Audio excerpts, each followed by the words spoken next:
Welcome back to the Make Time for Success podcast. This is episode number 254. Today's topic is one of my favorite topics of all time, and that is procrastination. I am going to talk today about my own fascination with the topic because procrastination is oftentimes on the scene just when we want to get something to the point of being successful. We want to achieve something. We want to move something forward. And yet we find ourselves thrown back into a state of feeling like we're sitting on our hands. We are feeling paralyzed. We are feeling like we don't have what it takes. And I just thought I'd put together some thoughts and some strategies for you today so that if you are caught in a zone of procrastination right now, you can move right on by back into that preferred state of feeling momentum, feeling like you have forward movement, because that's what I want for all of you today. Let's go listen to this episode together now.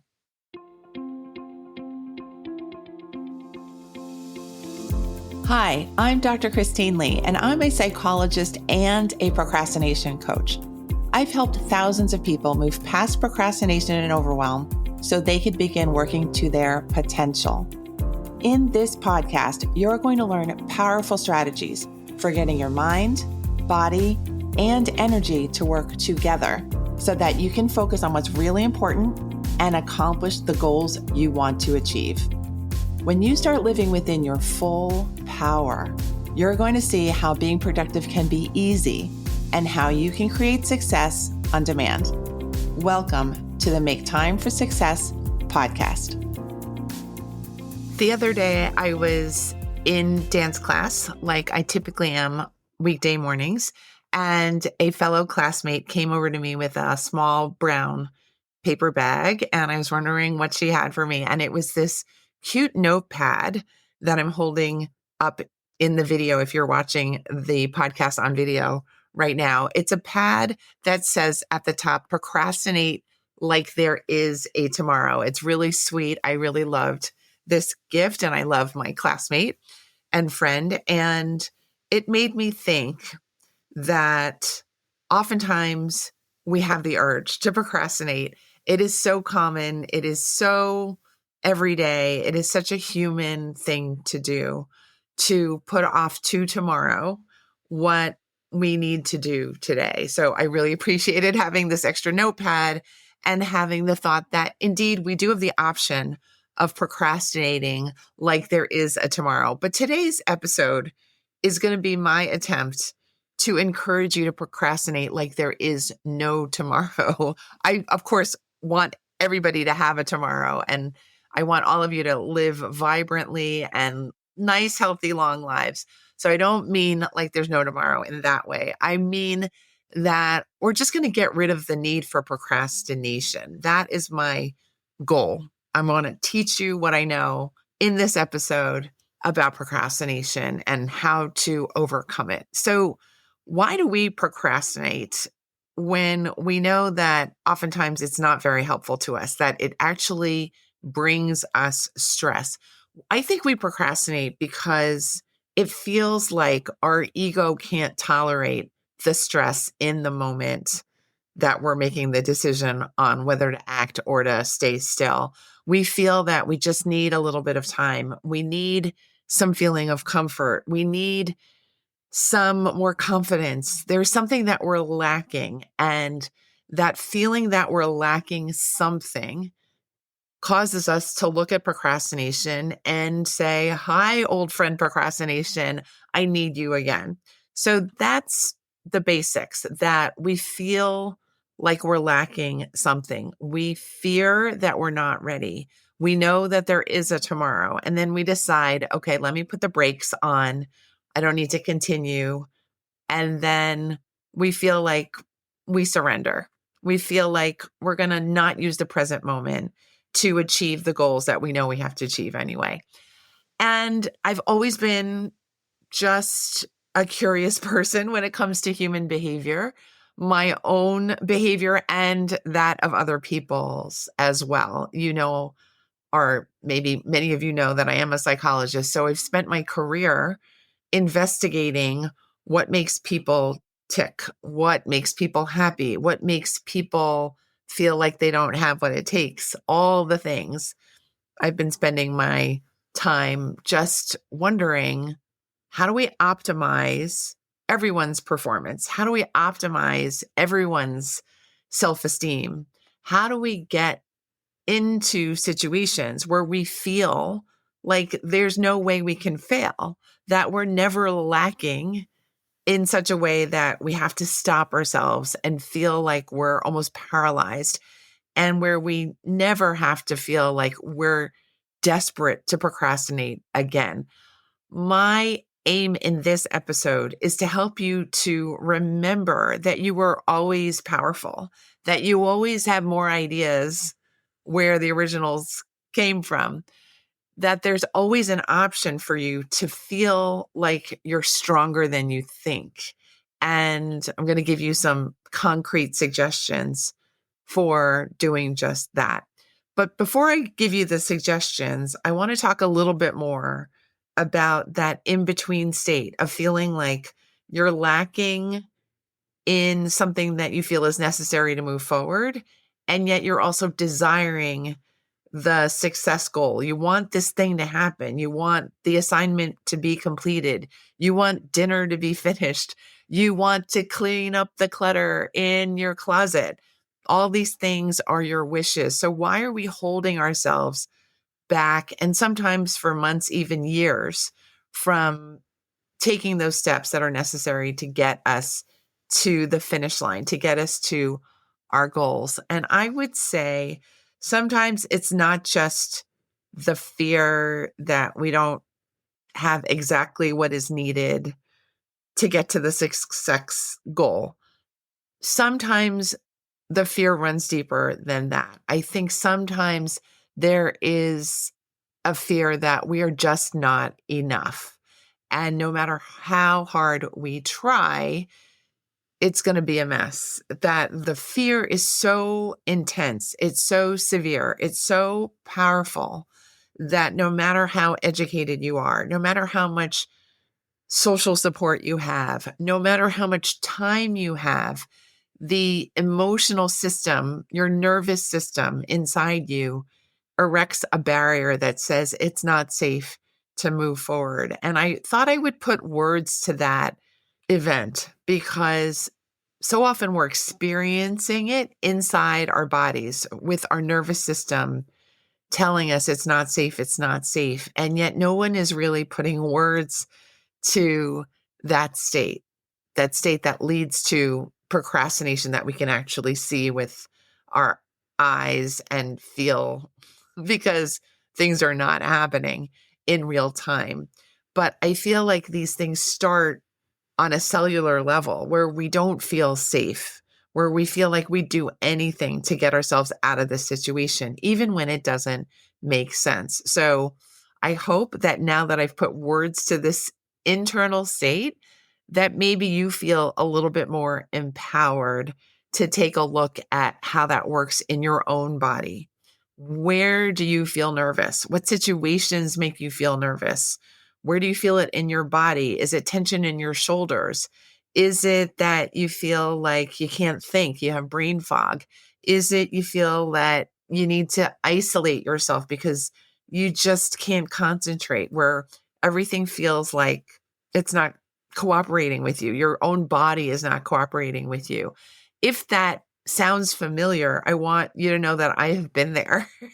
I've been there so many years of my life where I just felt like I couldn't put two thoughts together in a coherent way because I was so afraid of not being good enough, of not having the right words, of running out of time. There was always something that I was thinking of that was more terrifying than focusing could be. So I was always focusing on the terror instead of what I actually needed to pay attention to. So again, I'm hoping this helps you, because it feels like a walk down memory lane for me.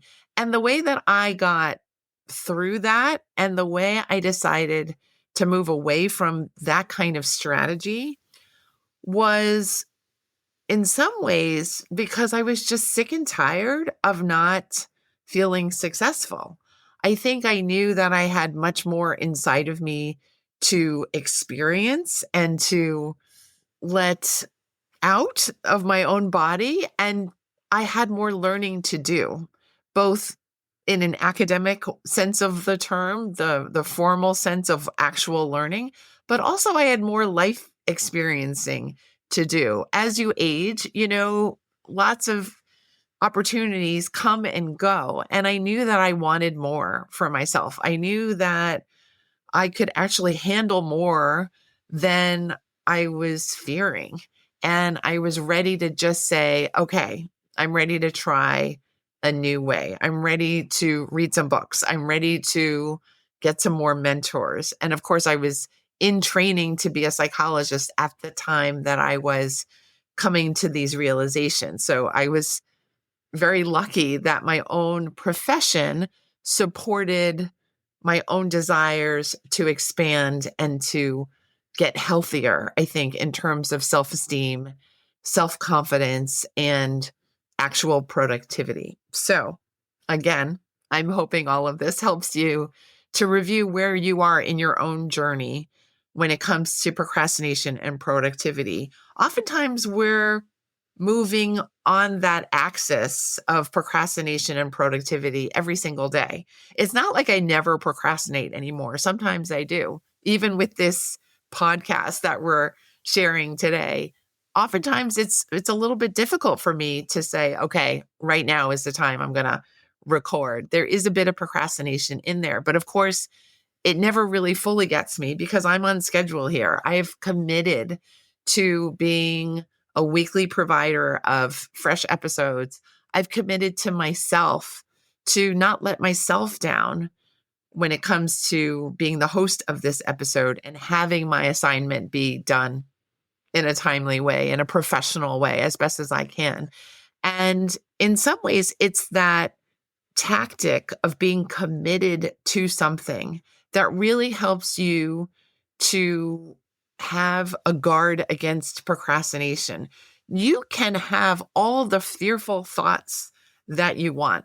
Your brain can generate very powerfully a lot of really creative ways of scaring you into feeling like you can't do it. But if you have made a commitment to something, to a project, to a date, to another person, to a cause, all of those things will be well served by your commitment when you stand up and say, I'm not going to fail my own promise to myself. I'm not going to let myself down. I want to say that is one of the best ways to protect yourself against procrastination. It is saying to yourself, no matter how I feel, I'm going to move forward. It's saying to yourself, there are things that are more important than me keeping myself in this protected state of procrastination. Protected in quotes, of course, because procrastination never really protected anyone from anything, really. It just kind of delayed success. So I would say the first actual strategy I have to share with you today is to decide you're going to commit to something. Start small. Start saying, I'm going to add one healthy food to my diet this week. It's small enough that you can succeed, but small enough that it's meaningful too, that you can actually see yourself going to the grocery store, being more mindful about what you're putting in your cart, and then using that new vegetable in the new recipe that you now have the pleasure of creating for yourself because you've been committed instead of procrastinating and eating the same old way you've been eating, which might be not as healthy as you can eat. So every time we overcome our procrastination, we feel a win. We get to experience something new. We get to see a new side of ourselves. So that may be strategy number 2. Strategy number 2 is to remember what you're stressed out about in the first place. Remember why you started this effort. Remember why you're facing this challenge. Remember why you decided this is where my focus needs to be, because there's always a positive statement at the end of that investigation. There's always a very reasonable reason why you're feeling stressed and like you want to procrastinate. But I want you to remember the goal. I want you to remember the aim. I want you to remember the win that you're going to experience and have the gratitude for in just a few days or a few steps more when you don't procrastinate. So always remember the goal, remember the win, remember what you're after, and that will also protect you from procrastination. So I'm going to now head straight into the list that I already made for you, since I've already just shared 2 strategies on the fly. I have more ways to overcome procrastination. The first one on my prepared list is movement, that you want to get daily movement. And I do mean physical movement, because I do think life requires physical movement. Your health, your vitality requires daily movement. And once again, I don't mean you have to be scaling mountains every day. No, no, no. It just means avoid being sedentary. It means get to the gym. It means figure out how to add some steps into your day. Again, it does not have to be super coordinated. It does not have to be marathon level, but it does need to involve actual physical movement. Why do I include this here? I include this here because when we're in movement, we tend to stay in movement. It's kind of a law of physics. And when we're sedentary, we kind of get lost in our thoughts. We think, oh, I have no place to go. We think, oh, it's comfortable here. Let me turn on Netflix. And we forget we've got places to go. We've got things to accomplish. We forget that action really gets us what we want, that action is very rewarding. And action, again, is a protection against feeling like you don't have what it takes. When we're in action, we feel vibrant, we feel connected, we feel engaged. So I do feel that consciously putting in movement in every day is going to help you to avoid the stagnation that procrastination tends to suck you into. The second idea that I have on my list is to remember how you want to feel. And this was taught to be by my own coach, James Wedmore. He taught me the Mount Everest exercise, and I'll describe the Mount Everest exercise to you here. We're envisioning Mount Everest on a piece of paper, and just as an illustration, and you are on the ground level, on the ground, looking up at Mount Everest. So imagine a stick figure, meaning you at the ground level. And imagine you putting your major goal at the top of the mountain, Mount Everest. And you want to think to yourself, how am I feeling when I'm at the ground level? Am I feeling positive? Am I feeling doubtful? Am I feeling scared? Am I feeling, oh my God, I'm never going to get up Mount Everest. Let me quit right now before I even take a step. I don't know what you're thinking, but I want you to think for yourself when you're thinking about your own goal. What are you feeling before you even start when you're on the ground floor? And then the Mount Everest exercise teaches us to then draw another stick figure at the top of Mount Everest. Now, what is that person feeling? If that's you at the top of Mount Everest, what is going through your heart? It's likely not terror, or maybe terror because you're at the top of Mount Everest, but you're also very likely feeling exhilarated. You're feeling grateful. You're feeling so proud of yourself. You're feeling something like, why didn't I do this earlier? And things like that. You're thinking all of these positive, life-affirming thoughts, and you're feeling like a winner. You're feeling like success is yours. And the reason why I share this exercise with you is because it is such a powerful reminder that our mindset needs to be at the top of the mountain all the time, even when we're literally on the ground floor, with our goals. We have to have a success mindset so that we can make the journey quicker, so that we're not terrifying ourselves or convincing ourselves that we're not the right person for this job. We have to decide, oh, of course I'm going to get to the top of the mountain. Of course I'm going to succeed with this goal of mine because it's my goal and because it's important to me and because I'm exactly the right person to do this goal. So when you have that positive success mindset, that Mount Everest exercise is all done and dusted, you will have a much easier time keeping yourself in motion towards your goal. You're going to feel like you're at the middle of the mountain instead of at the ground floor. You're going to feel like, oh, it's just a couple steps more.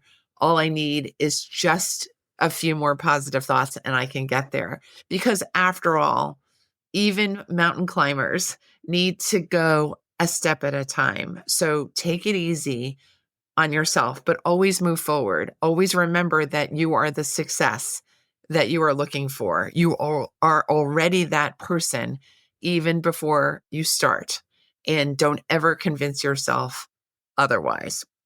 The next strategy that I have for you is in some ways related to the Mount Everest exercise that I just taught you. The next idea is that you need to get better at planning. I myself do not consider myself a very masterful planner. I would say I'm more a wing it kind of person and I'm more spontaneous. We can put it more positively, but planning does not come very naturally to me. But I have learned over the years that planning can really be a wonderful skill to have and develop and get better at, because when you can put yourself in the mode of planning, you're basically saying, I'm going to take care of my future before it even comes. I'm going to just think, what is the weather going to be like? I'm going to think, how am I going to get there on time? You're going to think, what do I need when I arrive at that conference center? Am I going to need a couple layers? Am I going to need some chapstick? Whatever you need, you're going to give yourself the benefit and the advantage of having some time to think about what you need ahead of time. Basically, the ABCs of just being a planner. You're going to decide before the time comes that you're going to think, what do you need? What kind of person do I want to show up as? Who's going to be there? What do I want to tell people who are there? What do I need to learn from people who are there at that conference? You get the idea. Become a planner. If you're like me and you don't feel like you were born a great planner, I want you to know you can get better at this skill because it is a skill. And when we call things skills, that means that we have a shot at learning, getting a coach, doing some experimentation, buying a little planner or journal, and deciding, I'm going to take Dr. Lee's advice and just start to write more things down. So I have my thoughts with me. So I know what I want out of this experience instead of just winging it all the time. The next strategy that I have for you is something that I try to model on this podcast and elsewhere all the time, and that is thinking positively. When we keep ourselves in this hyper positive mode that I oftentimes am in naturally and through practice, we don't really have so much reason to procrastinate anymore because life is roses and daisies and chrysanthemums and butterflies and fun people and things to learn and surprises and holidays and work days and things that we can turn into positive experiences. Life is one giant opportunity when you allow yourself to see that. And sometimes life can be a pain in the patootie, for sure. We all have days like that. We all have times like that where we're in sadness or stress or grief or other negative experiences or sad experiences. They're not necessarily negative, they're just life. But overall, life is this one giant magical experience. And when we think positively, we keep ourselves in that memory. We keep ourselves in that state of mind that this is all magical and I'm just one of the many magicians in this state that we're in, the state of life. So let's take advantage of what we have because it's amazing and there's no need to procrastinate the amazingness. The very last idea that I have to share with you today is to get support. Because if you are feeling like, of course I have to procrastinate, how can I move forward with this? And oftentimes I intersect with people who come to me feeling completely frozen with different channels in their lives being blocked by grief, by clutter, by overwhelm, by lack of self-esteem, by negativity. Of course, we can block ourselves and be blocked by so many things, including external forces that we have no control over. When you feel like there are so many different layers of these blocks or multiple channels in your life are blocked, please, please, please take my advice and get some support. The support really is out there. Please consider me a source of your support. Turn on a podcast episode if you feel like you just don't know where to go next with your behavior or with your plans or with your procrastination, and let yourself let this stress go. Oftentimes we need professional support, a friendly ear, a friendly friend, a dance class, a notepad. Use your tools, use the physical people, the support that you have, use movement, use these strategies that I've shared with you to shift yourself away from procrastination, because that is just one option that you have to use. And it's oftentimes the least interesting, the least favorable option that you have at your disposal. So I just want you to remember that, friend to friend, you've got more to you than what procrastination will show you.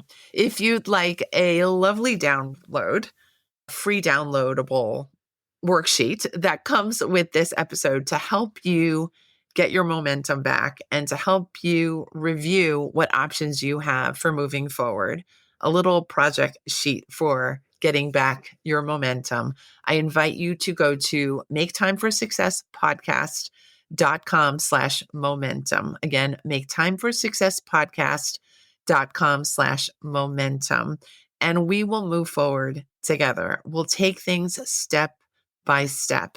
That's basically all that's ever required. Procrastination sometimes is a visitor, but procrastination doesn't have to stay permanently at all. I promise, I promise, I promise. I will see you next week. Thanks so much for being here. Bye. Thank you for listening to this episode of the Make Time for Success podcast. If you enjoyed what you've heard, you can subscribe to make sure you get notified of upcoming episodes. You can also visit our website, maketimeforsuccesspodcast.com, for past episodes, show notes, and all the resources we mention on the show. Feel free to connect with me over on Instagram too. You can find me there under the name Procrastination Coach. Send me a DM and let me know what your thoughts are about the episodes you've been listening to. And let me know any topics that you might like me to talk about on the show. I'd love to hear all about how you're making time for success. Talk to you soon.